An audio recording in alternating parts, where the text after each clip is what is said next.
Assalamualaikum warahmatullahi wabarakatuh. Halo semuanya, perkenalkan nama saya Alusia Kristiani Rahmanintias dengan NIM 1107624062. Saya adalah mahasiswi dari Prodi Pendidikan Guru Sekolah Dasar Fakultas Ilmu Pendidikan Universitas Negeri Jakarta. Di sini saya akan menyampaikan refleksi dan testimoni saya mengenai manfaat mata kuliah Kapita Selekta Pendidikan Moral yang diampu oleh Prof. Dr. Otip Satibi dan juga Bapak Prince Clinton Immanuel Christian Damanik, serta kesadaran yang saya peroleh sebagai calon guru sekolah dasar. Menurut saya, pada mata kuliah ini, saya diberikan banyak manfaat sebagai calon guru sekolah dasar. Sebelum saya mengikuti mata kuliah ini, saya cenderung memahami suatu permasalahan hanya dari sudut pandang. Namun, setelah mempelajari berbagai etika, moral, norma, dan juga nilai-nilai kehidupan, saya menjadi lebih terbuka dalam melihat suatu persoalan. Saya belajar bahwa setiap tindakan manusia memiliki alasan, latar belakang, dan juga konsekuensi yang perlu dipertimbangkan dengan bijaksana.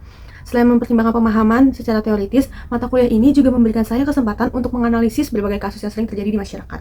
Melalui kegiatan diskusi dan studi kasus, saya menjadi lebih kritis dalam menilai suatu tindakan. Tidak hanya berdasarkan benar atau salah, tetapi juga berdasarkan nilai moral yang mendasarinya. Saya juga belajar bagaimana mengambil keputusan yang dengan mempertimbangkan kepentingan banyak pihak, serta dampaknya untuk orang lain. Nah, guru sekolah dasar itu memiliki peran yang sangat penting kan dalam perkembangan peserta didik, karena pada usia tersebut, anak sedang berada dalam masa pembentukan karakter. Oleh sebab itu, seseorang guru harus memiliki kepedulian moral yang tinggi terhadap berbagai masalah yang dihadapi oleh anak. Dalam kehidupan ini, anak-anak dapat menghadapi berbagai masalah seperti perundungan, kesulitan belajar, konflik dengan teman, masalah keluarga, hingga pengaruh negatif dari media sosial. Dalam situasi seperti ini, guru itu tidak hanya boleh berfokus pada pencapaian akademik, tetapi juga perlu memperhatikan kondisi emosional dan sosial siswa. Guru juga harus mampu menjadi sosok yang dapat dipercaya, tempat untuk anak bercerita, dan juga merasa aman. Keberpihakan guru terhadap anak juga dapat dilihat dari bagaimana guru memperlakukan peserta didik tersebut secara adil dan manusiawi. Ketika seseorang anak melakukan kesalahan, guru sebaiknya tidak langsung memberikan hukuman tanpa memahami penyebabnya.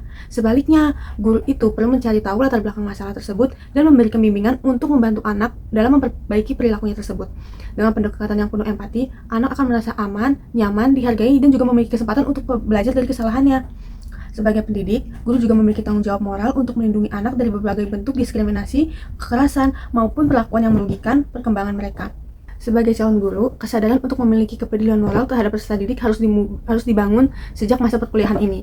Kesadaran ini penting karena tugasnya seorang guru itu tidak hanya mengajarkan pengetahuan, tetapi juga mendidik dan membentuk karakter generasi bangsa di masa depan. Setiap tindakan, perkataan, dan keputusan guru dapat memberikan pengaruh yang sangat besar terhadap perkembangan peserta didik. Era digital ini yang semakin berkembang dan semakin maju, tantangan yang dihadapi oleh anak-anak juga semakin kompleks dan sulit. Mereka itu tidak hanya berinteraksi di lingkungan sekolah dan keluarga, tetapi juga di dunia maya yang penuh dengan informasi dan pengaruh yang positif dan negatif. Oleh karena itu, guru juga perlu mempersiapkan diri untuk menjadi pendamping yang mampu membantu anak dalam menghadapi tantangan tersebut dengan bijak. Kesadaran moral juga berarti memiliki rasa tanggung jawab terhadap kesejahteraan peserta didik.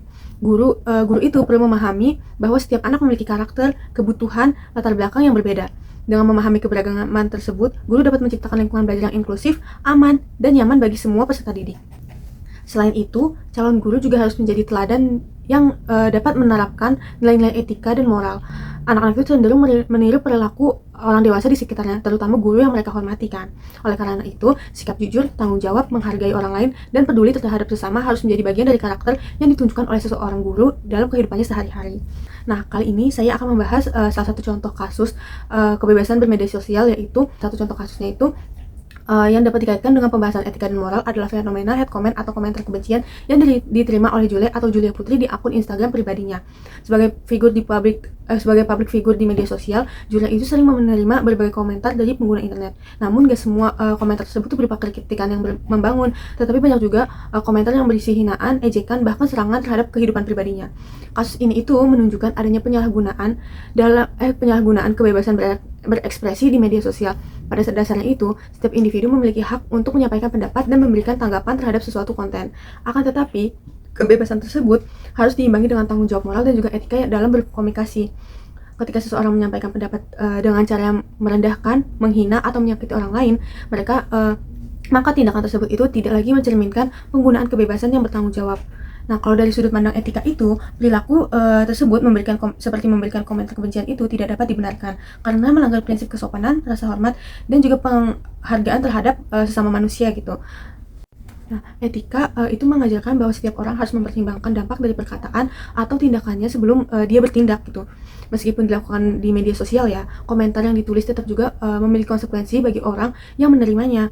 Kalau dari sudut pandang moral itu, tindakan tersebut yaitu memberikan hate comment menunjukkan kurangnya empati terhadap orang lain. Seseorang yang memiliki moral yang baik akan menyadari bahwa setiap manusia memiliki perasaan yang harus dihargai. Komentar yang bersifat menghina atau menjatuhkan dapat mempengaruhi kondisi emosional dan mental seseorang. Bahkan hal tersebut itu berpotensi menimbulkan tekanan untuk psikologis seseorang. Kasus ini memiliki kaitan kuat dengan peran guru SD yang memiliki kepedulian moral terhadap anak-anak itu. Guru itu perlu mengajarkan kepada peserta didiknya bahwa media sosial harus digunakan secara bijak dan bertanggung jawab. Anak-anak itu perlu memahami bahwa kebebasan berpendapat bukan berarti menyakiti orang lain. Mereka juga harus belajar menyampaikan pendapat dengan bahasa sopan, menghargai perbedaan, dan mempertimbangkan dampak dari setiap komentar yang mereka tulis. Sebagai calon guru, kita perlu membawa kesadaran ini ke dalam dunia pendidikan. Kita memiliki tanggung jawab untuk menanamkan etika digital sejak dini agar peserta didik mampu menjadi pengguna media sosial yang bertanggung jawab. Melalui pendidikan karakter ini, anak-anak dapat belajar menghormati orang lain, mengembangkan rasa empati, dan menggunakan kebebasan berekspresinya dengan positif gitu. Dengan demikian, mereka itu tidak hanya menjadi individu yang cerdas secara akademik, tetapi juga menjadi siswa yang memiliki moral dan etika yang baik dalam kehidupan nyata maupun di dunia digital. Selanjutnya, untuk menutup, saya akan memberikan kesimpulan dari pembahasan saya ini. Nah, pada mata kuliah ini memberikan pemahaman yang penting mengenai etika dan moral yang harus dimiliki oleh calon guru. Melalui berbagai materi dan juga studi kasus, saya menyadari bahwa guru tidak hanya berperan sebagai pengajar, tetapi juga sebagai pembimbing yang peduli terhadap perkembangan karakter peserta didik. Dari kasus hate comment di media sosial tersebut menunjukkan bahwa kebebasan berekspresi harus disertai dengan tanggung jawab, etika, dan juga rasa hormat kepada orang lain.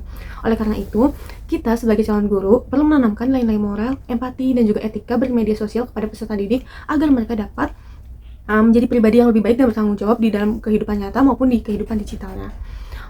Oke, sekian pemaparan materi dari saya. Mohon maaf jika ada kekurangan. Wassalamualaikum warahmatullahi wabarakatuh. Bye-bye, teman-teman.